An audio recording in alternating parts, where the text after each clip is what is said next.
এই আমার সাদা পাতা, কিচ্ছু লেখা নেই, আমাদের মনের মতো সাদা, ব্ল্যাঙ্ক।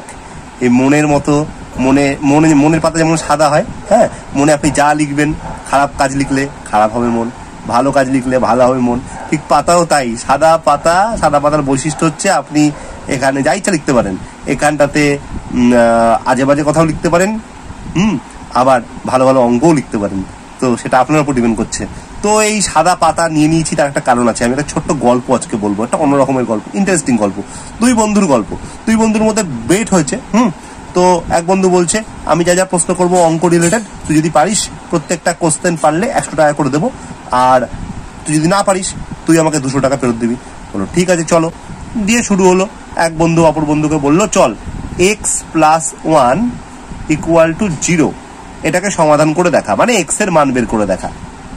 তো অপর বন্ধু বললো, কোনো ব্যাপার না, x = +1 কে ডান দিকে নিয়ে গেলে আমরা জানি সাইনটা চেঞ্জ হয় -1।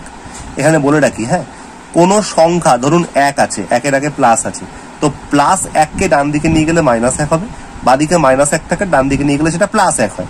কিন্তু যদি এখানে 1 না থাকে, আমি শুধু একটা চিহ্ন প্লাস অথবা মাইনাসকে বাদিক থেকে ডান দিকে নিয়ে যাচ্ছি, ঠিক আছে, পরে কোনো একটা উদাহরণ দিয়ে বোঝানোর চেষ্টা করব, তাহলে কিন্তু চিহ্নের কোনো পরিবর্তন হয় না, ইট ইজ মানে অ্যাজ ইট ইজ রয়ে যায়।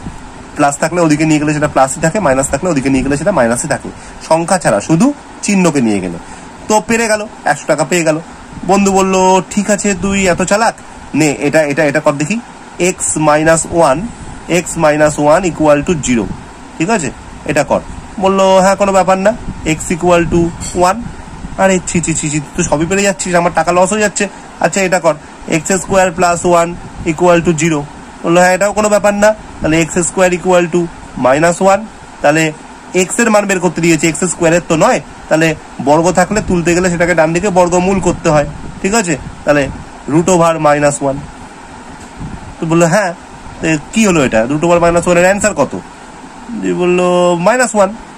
তো এখন -1 এর বর্গ করলে কি -1 হয়? কারণ বর্গমূলের উল্টো প্রসেস হচ্ছে বর্গ।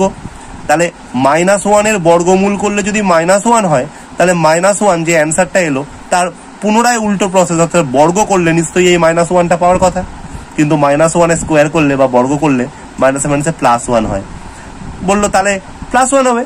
বললো এটার অ্যান্সার যদি +1ই হয়, +1 এর বর্গ করলেও তো -1 হয় না, +1ই হয়।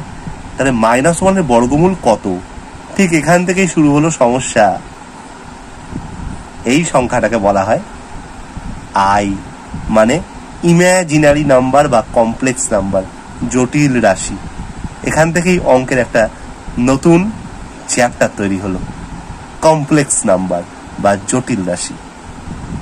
কি কেমন লাগলো গল্পটা দুই বন্ধুর?